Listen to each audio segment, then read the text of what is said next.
Hey, this is Shoot First, Questions Later, an informative and mildly entertaining photography podcast with a raw Aussie flavour.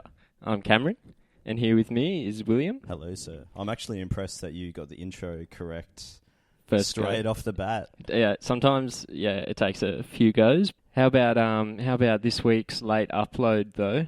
Yes. Apologies for that one. For the masses that were waiting, eagerly waiting by the computer. Yeah, sorry, Mum. No, He's quick to me. The coffee is kicked in early. Yeah, than me. When we started, our aim was to really go weekly on a Sunday night, and this is our 9th episode, and we've kind of started to realise pull the pin and we'll retire early. No, we're pretty busy, aren't we? Like we're struggling to kind of find the time, so we've been sneaking it in, late nights, but yeah, Will being overseas sometimes, we've kind of struggled a bit the last... Things happen in life. Definitely want to try and keep it weekly, but obviously travel plans and schedules can make it a bit difficult, so there will be a few times, no doubt, throughout the year, as per last week, where we may skip a week, unfortunately, or just push back the release of an episode. Yeah, and we might even have to fill in the gaps if Will's away, and have a guest on that week or something rather. But yeah, we're definitely trying our best to keep up the uploads, and yeah, it just might not be as regular as we'd like. All right, that's enough apologies. But yeah, we'll do our best. Yeah. Anyway, so it is Shoot First, Questions Later. Let's talk about what we shot in the last week. And Will, it's been a pretty good week. Why don't you kick it off, actually? Because I've got no idea. We haven't actually spoke for a little while, yeah. An eternity. Yeah. It's been good. No, I really have no idea what you've been up to, so... Yeah, on the photography front, especially. Cool. Well, short answer, absolutely nothing. So moving on. Why am I not surprised? Okay, so in all honesty, my little, trying to take a photo every day has been, failing really hard. It hasn't helped that I've been quite busy at work. I've been working, between, 45 hours to 50 hours a week. So it's getting dark. Like I'm leaving work and it's dark. So anyway, literally and metaphorically. These are all excuses, but yeah, it is kind of getting hard. But I did get out on the weekend for a sunrise. Tried to check out a sea cave. However, you didn't heed someone's advice. Did not think to check the tides, and rocked up with a mate there, Jack Palmer, and it was high tide, so absolutely could not get to... So it was all in vain, basically. Yeah, absolutely, yeah. But no, it was still fun. Tried. Yeah, a good thing that came out of it was we went to another little place, and I found an angle of the escarpment here with waves in the foreground, and I think it would be really nice at sunrise when a big swell rolls through. So I'm keen to sort of keep an eye on the surf and... next time we get some waves. When you're trying to go to this cave? No, I found it after we had realised about the cave, and then we drove somewhere else. And so it turned a negative into a positive. Yeah, it was good. And I also, in case anyone listened to last week's episode, I kind of did a little bit of a challenge to myself to try take photos in like midday sun. Do you remember that? That's right. Yeah. So what happened? Yeah, you didn't do it. Well, I did. Uninspiring hypocrite. I tried. On our way back from this morning as well, we pulled off at this kind of old, decrepit-looking building. It looks abandoned. My house. Yeah, and it looks abandoned, but it's not. But anyway, it's just like real sort of cool looking, and it was midday sort of thing. It wasn't midday; it was still morning, but it was like it was probably like, let's say, 9 o'clock. It was really harsh light. So anyway, I shot this thing. I don't know if I really like the shots anyway. I'll put some in our show notes that you can look at, or at the podcast Instagram, which is Shoot First Podcast, I think, on Yeah, Instagram. we're on Insta now. Yeah, so you can flick through the Shoot show First notes. Podcast. I'll put a photo there. Yeah, anything we It's mention not on great. the show on these episodes, you can the photos you can check out on that Insta page. Yeah. So you can know what we are talking about, and Yeah. probably realise we're very bad at describing things. But yeah, I mean, really, that's all I've been up to. What about you, Will? Yeah, big week last week, hence the late episode here. Ran my New Zealand autumn workshop, and yeah, in the South Island of NZ, pretty much my favourite place on earth to travel to and to photograph, which was reaffirmed on this trip. But man, that one just blew away so many past experiences, and from a workshop perspective as well, like, you know, photographers, landscape photographers, we don't necessarily want crystal clear days and blue skies, and man, we were just blessed with such insanely good conditions for photography. Not necessarily like vibrant coloured skies, but just like strong winds in glacial lakes whipping up waves, and crazy lenticular clouds, rain, snow, like first big snow dump of the season through the South Island, clear skies in Milford Sound for night photography, just everything, man. That sounds awesome. Yeah. Last week we talked about Arrowtown and how it was going to be in full sort of delivered autumn. the goods. Yeah, definitely. Did you get a personal favourite from there? I saw you did a motion pan one. Oh yeah, that was kind of fun. Yeah, honestly, it was it's really busy, obviously, running these workshops. I haven't personally had time to even really sit and look at my own photos. And then I had a hard drive failure last night, which is a whole different story. Geez. It's all good. I had a backup, but that's good. Yeah, haven't had the luxury of time to just sit down and review things. But definitely, I walked away with a few keepers from the trip, and yeah, definitely one from Arrowtown as well. The trees were just looking stunning, and I allowed a couple of days before the workshop commenced just to explore for myself a little bit and create a few new things. And how'd that go? Your original plan was to get a helicopter. Yeah, so I still went ahead with that. Unfortunately, the weather for that section got a little bit wild, and I had to change plans literally as I was about to step into the chopper. Spewing. The pilot was like, mate, I can't. Basically, if I got dropped off where I wanted to get dropped off, I could have been stuck there for a week, as he wouldn't have been able to pick me up if the weather came in. And yeah, I just didn't have that time or anything like that. So yeah, a few little changes in the plan there, but it worked out really good anyway. Still got dropped off somewhere, and yeah, had a night out in the wilderness, just remote location again. And where'd you sleep? Did you have a tent? Yeah, I had the tent. Yeah. Oh, okay. Yep. Cool. Brought the tent over, and yeah, it was a bit of an annoying to lug the gear across, and then customs at the airport decided to pull the tent apart and to make sure it was all clean, because they're very strict on soil. the quarantine there, which is understandable, but it was such a tight schedule trying to land in NZ and get to this chopper place. But anyway, it all worked out good, and yeah, what a week, man. Just insane. I got a few photos I've briefly looked at, and yeah, quite happy. Just some different things, you know.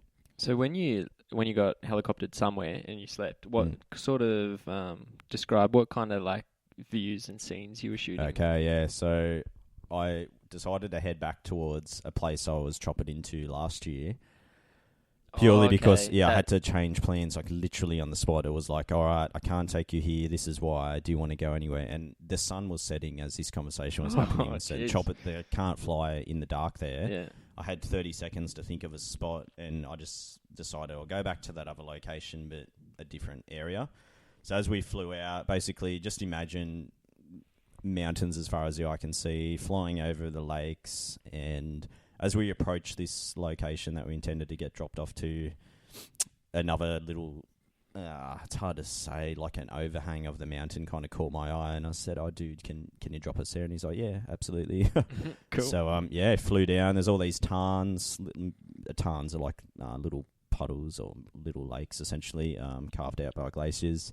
Just tarns everywhere, literally on a sheer cliff face overlooking an arm off the lake, surrounded by mountains. So, yeah, it was a no-brainer. We got dropped off there. I had a mate with me who was assisting on the workshop, and yeah, we got dropped off and waved goodbye to the chopper, and as per normal. Once we got down there, I was like, whoa, this is way more rugged than it looked like from the air. Yeah. From the air, everything is so flat. Once you get down, it's like hills and trees and bush.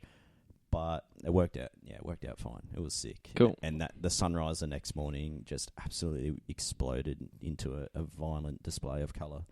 So, although I had to call it short with time, it really made up for it with the beautiful light that we got. So, that's it was awesome. special, man. Yeah. It was good. Keen to see those Feeling photos. alive. Yeah. Hopefully, kind of busy schedule the next 4 weeks. So, these photos won't be seen for a while. But anyway, it's such a shame. That's what I'm finding as well. Like, editing is the biggest time suck, I reckon. It's really hard to actually, it's all the sit marinating down. process. You got to let it marinate. That's why I try and teach these people in my workshops. You don't want to rush this stuff. Yeah. You want to enjoy the process and make sure you're putting out the highest quality work you can. So, yeah, although I aim to get the photo 100% right in camera, I still just want to make sure I refine it in the processing, and that is quite time consuming. Even though it's these minor little tweaks that I might be doing, I still just want to make sure I can look at it and not find any faults in my own eyes. So the marination, it could be a few weeks. Yeah, you're a perfectionist in that regard. All right, so let's tackle a question this week. Let's do it. This question is a really, really cool one. It's from Francesca Beckett. And she wrote into our email here, shootfirstpodcast@gmail.com. And she writes, "It's really easy to suffer from imposter syndrome when you are self-taught, especially in a creative sphere. How do you deal with doubt and self-criticism when you're developing skills by yourself? At what point can seeing the negative in your photos bleed into something that can hinder your development? For example, I don't want to submit to this competition because I'm not good enough. Have you suffered from this, and how do you combat it?" So Cam showed me that question, I think, yesterday, and it just hit me in the chest like a freight train, because I've been suffering with this pretty hard, actually, the last long time now. What does Francesca call it? What was the syndrome? Imposter syndrome. Yeah. So let's address the issue here. So it's that critiquing your own work and that self-doubt, looking at your work and thinking, this is not good enough, or this is not what I want to be making, I suck, blah, blah, blah. And how do you change it? There's like a balance between being critical of your own work and wanting to get better in that regard, but also between just putting yourself down and like holding yourself to really high expectations and just unrealistic. And feeling like quitting when you don't meet those expectations. So that's a struggle that you and I think every creative will have. What with me personally, probably maybe 12 months into picking up a camera, I decided that I'd like to have a website and maybe sell my photos as prints. I had a few inquiries about that stuff, and I thought my work was, pretty okay, not too bad. And I think I was editing on a little laptop at the time, like a Windows thing, not using Photoshop, just some free editing program. And I remember I took my photos around to my friend Trent's house, who I mentioned, I think, in last episode or the one before. And we put the photos onto his monitor, and they looked horrendous. And basically, it was due to my monitor not being calibrated and a few other issues. But it actually made me look at the photos completely differently, because Trent was kind enough as a friend to give me some constructive criticism on some of my shots. And ever since that day, it's made me really finally look at my photos and essentially tear them apart. And I believe it's definitely helped me be a better photographer. However, and this is why this question hit me hard, is that you can go too far with it. And I feel like for me personally, I was telling my wife today, like that New Zealand trip, we got amazing conditions, and obviously I was there to teach other people. It's not about me taking photos. Inevitably, I still do. And at the time, it's fun and enjoyable. But when I looked back on my shots, I was just like, it's just not. Like, I almost feel bummed. And I just, even on Instagram, I think I've posted like 2 photos in the last 3 weeks. Like, it's just, I'm really finding it difficult lately to create stuff that I feel is essentially good enough for the standard that I'm trying to aspire to. And that's why I can really resonate with this question. And it is such a tricky one to be able to pull yourself out of, because it is that fine line, which you mentioned earlier, of being a bit too maybe not necessarily arrogant, but overconfident, or maybe letting standards slip to a degree. And then there's that other extreme where I'm finding myself now, where I can look at almost every single photo I've taken and have and just go, nah, it's got this problem, or it's not quite this, or whatever, and you can just constantly find faults in it. Yeah. It can drive you mad. It can make you a better artist as well, but yeah, at the same time, it can be very discouraging. And I kind of know people, even maybe yourself, where you kind of get turned off photography to a degree, because it's like you do want to make something to a high standard, and if you can't get there, or you feel like you can't get there, it becomes demotivating, and you'd rather just not try at all. I've literally put the camera down during trying to take photos because I wasn't meeting this standard that I was placing on myself. But I think maybe a good place to start is asking, if you're criticizing your own work, ask yourself the question, is this criticism constructive? Because when you get feedback from other people, you want other people to give you constructive criticism, not just criticism. So also apply that to yourself. Don't take unconstructive criticism from yourself. Yeah, you deserve only sort of constructive criticism.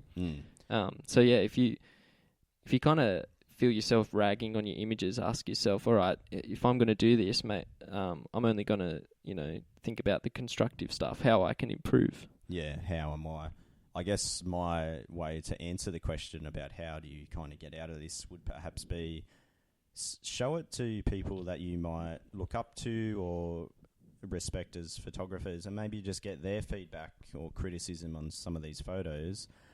Because one thing I generally would do, and most people will when critiquing, is point out the positive in them as well. So it's not just about pointing out maybe the flaws or areas of improvement, but the points at work and the parts at work.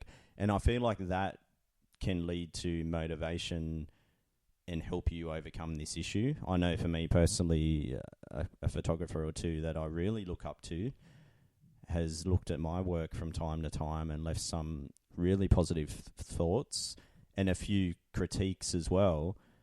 And I was so grateful, and the positives just spurred me on to keep going and made me proud of what I still had made. Even though, there was maybe a few areas that I could have adjusted slightly, the positives definitely outweighed the negative. And I feel like that's probably going to be the case with all of us in every photo. Generally, the positives will outweigh the negatives. Yeah. But as the self-taught creator, you can just get so fixated on the negatives and you block out any positivity, and it becomes a vicious cycle then. So maybe, Francesca, just feel free to reach out to peers or whoever, share with them a few shots that maybe you yourself are doubting, share with them why, and then just get some of their feedback, and you might kind of look at things in a different light.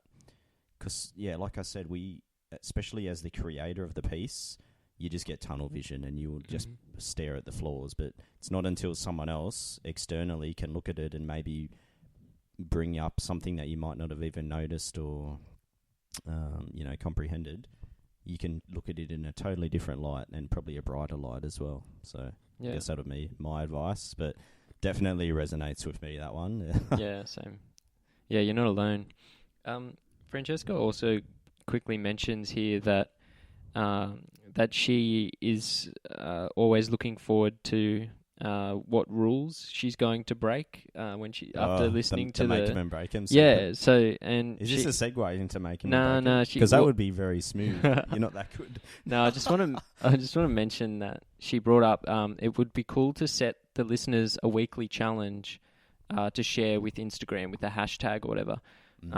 And I've started saying this, but I haven't checked what a good hashtag might be. But if you've listened to the podcast and sort of learned something and photographed with that in mind, you can just tag the podcast in your photo or whatever, and we'll be able to kind of check it out and see what everyone's up to and see. So we should probably have a hashtag. Yeah. Should we just make one up now and hope that it is going to be valid. All right. Maybe you can. No, maybe while you're talking about our next thing. Yeah. Yeah. So maybe by the end of the episode, yeah, we'll somehow we'll have a hashtag for everyone. Okay. But yeah, it's a cool little idea because we'd love to see if people are like trying to shoot in the if our advice midday works. light. Yeah. Or not using tripods, low light, or whatever it is. Yeah. All right. Cool. That's a good idea. Anyway. Thanks, Francesca. Yeah. Thanks. What's Francesca's Insta handle? It is Chesky's Gap Life. So CHESKIES Gap Life on Instagram. Awesome. Thanks for that question. And once again, shootfirstpodcast@gmail.com if you have your own. Great question. Yeah. Why don't you talk to us about let's a bit of a rule. Right into Make 'em and Break 'em. I'm still waiting for you to bust out the guitar. Actually, I'm going to do it now. No. No. Because when we go into a new segment, we really... You need segment music. Yeah, we need a little segment music. And I thought Cameron should just bust one live every single time. His face is not agreeing. Far too much pressure. All right, I'll do it. No, I don't want to do it, actually, because I do not know how to play guitar. One day we'll have you segment can just music. imagine. So we'll go into Make 'em and Break 'em now. Here we go. Yeah. Oh, that was nice. That was terrible, actually. Make 'em and Break 'em. So this is a segment where we discuss a quote-unquote rule of photography, explain how it works, what it is, but also why you don't always have to adhere to it. So I figured for this week, I'm not going to lie to you guys as well, this is one that this segment's a little bit tricky because there's not necessarily that many rules per se, but this week I wanted to talk about the histogram. I don't know if you know what the histogram is. Basically, it's that guy that you will generally see on the back of your camera or maybe in Photoshop or Lightroom. It's a graph, and the graph basically has lots of hills in it, like rises and falls. What this graph is, it's a visual representation, essentially, of the tones in your photos, from the left-hand side being the darks or the shadows, and the right-hand side of the graph being the highlights. And every individual rise or what looks like hills in the graph just represent the amount of that tone in your photo. And generally with landscape photography, traditionally, it's nice to have a histogram that is not necessarily what we call clipping the edge of the histogram. When these lines in the graph touch an edge, either the left-hand side or the right-hand side, it means you're losing that detail somewhere. For example, the left-hand side of the histogram, if you're finding that your lines or the hills are going outside that left-hand wall and clipping it, that means you're underexposing the photo somewhere and you've got some really dark shadows where detail is lost. And then conversely, on the right-hand side, if you're clipping there, you're losing highlight details somewhere, most likely the sky or something like that. And when I say losing the detail, it means that if you try and fix that in post, it'll get to that point, if you've clipped the histogram bad enough, then the detail is no longer there and it will either just be noise, or if it's the blown highlight, it'll just be pure white. There won't be any colour in the sky, etc., etc. It's very hard to describe this verbally and not really show it, but hopefully you catch a drift there. But putting that into practice, let's talk about landscapes, because it's really the main thing by far. Yeah. I mean, landscape guys are the main people, I believe, that are probably adhering to the histogram. But putting it into practice is when, say you're out, you're taking a photo, you're on your tripod or whatever, your scene's all set up, there'll be a button on your camera and it'll pop up your little graph so you can see real time what's happening with your exposure. And Will's just talking about making sure that all the peaks sit within that little box without touching the edges. Not touching either edge there. And that just means that your photo has detail throughout, 100%. So if someone looks at the shadows in your photo, they will see minor details in there, dark details, but there'll be details. If it's a rock, there'll be still visible the cracks and the lines in the rock. And then if it's the highlights, the viewer can look up into the sky and see the outline of the clouds and everything like that. So you've got detail throughout. So obviously it's like good to stick to that rule. So it's good, when you're beneficial when for landscapes especially, so the viewer can see all the details. However, we don't talk about how to keep to the rules. It's not about keeping the rules, is it? It's about breaking them. We're kind of the bad boys of photography, aren't we? So rebellious. We like to break these rules. your face then. Please, as you're speaking, it's like you're regretting what you're saying. Yeah. I'm just thinking that I really hope the sarcasm came that's came what across. I was worried about. I was thinking, I don't know, they probably think he's serious. Anyway, now breaking the rule, essentially saying, I don't care if I'm losing these details anywhere. Let's just blow those highlights right out, baby. Yeah. Or let's just crunch the blacks Yeah. and have silhouettes all over the joint. Yeah. A lot of my photos are like incredibly to the left of the histogram, meaning really, really dark. And that's why I unfollowed you recently. Yeah.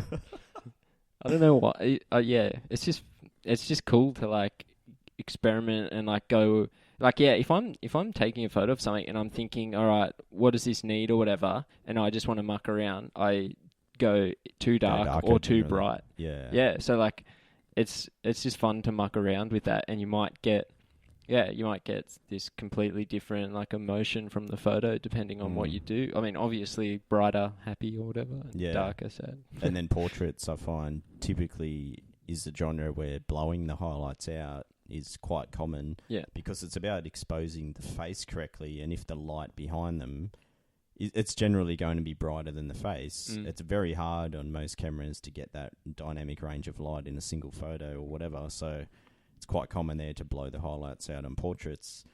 And it's something I'm seeing more and more in landscapes as well, especially it's kind of like what you'd call like an Instagram look, where you have a landscape or a person in the landscape and then the sky on purpose will have a blown out sky or a portion of the sky, and it kind of gives a bit of a dreamy feel. Yeah, it's really glowy. Yeah, it's glowy, and there's no detail there. You can't see details, but all you see is like white glow. But it doesn't take away from the photo or anything. It is but what if you it did is. that with a landscape and the sky was completely white when you were trying to when the sky was like a third of the photo, it would and look you can a see bit you've funny. tried.